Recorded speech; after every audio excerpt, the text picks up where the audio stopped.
Joe Biden has promised a new day for America. But what does Biden have in mind for Asia? The U.S. has a powerful reach there over security, trade, and climate change, but also a rival for economic and military dominance. A confident China, which has managed so far to beat back its coronavirus epidemic, and now looks to outmaneuver the U.S. as a global superpower. Meanwhile, protest movements in Thailand and Hong Kong look to the U.S. as a champion of democracy for the region. In nuclear-armed North Korea, the U.S. faces an existential threat. President Trump tried cozying up to Kim Jong-un, but his personal touch did nothing to rid the dictatorship of its long-range nuclear missiles. The Trump administration had more success with the Quad relationship, an alliance of democracies, Japan, India, the U.S., and Australia, as a counterweight to China's expansionist ambitions, like in the South China Sea. Ties that Biden may seek to bolster, but as a politician who prides himself on collaboration and consensus in his own style. Joining us is Matthew Brooker. He's managing editor of Bloomberg Opinion Asia. Matthew, let's start with where you're at in Hong Kong. People have strong feelings there about Trump versus Biden and who would support the pro-Democrats more. What's your assessment now we know it's going to be Biden?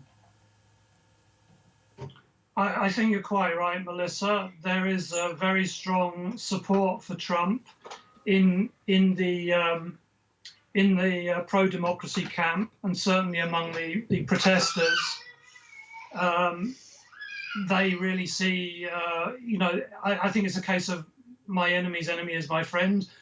They may not be so tuned into the way that Trump behaves on his home turf. They just see somebody who's been very strong in opposing the Chinese Communist Party and what they've been doing in the city here. I see that you're working from home and the kids are in the background, something that a lot of people have to deal with these days. Not a problem at all. But moving on to China, how will Biden's engagement with China be different? I think, the very clear difference that you're going to see is that we're just going to have a much more predictable character in the White House.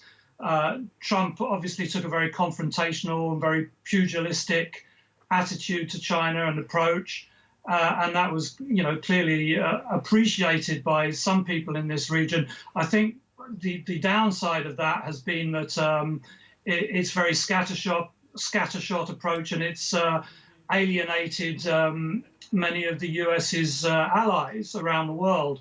I think with Biden in place, what you're going to see is a return to a much more multilateral approach that seeks to bring in allies and build a kind of united front.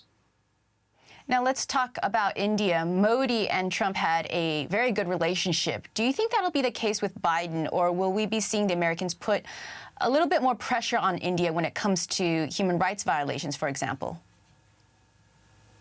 Yes, India's an interesting one. Obviously, you had this very quite bizarre love-in between Trump and Modi, the Howdy Modi event, and then the I think Namaste Trump return in India.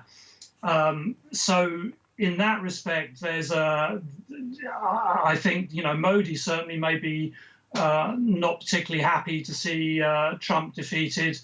On the other hand, of course, Biden's vice president has Indian heritage, and I think there's a lot of excitement and a lot of pride in India about that.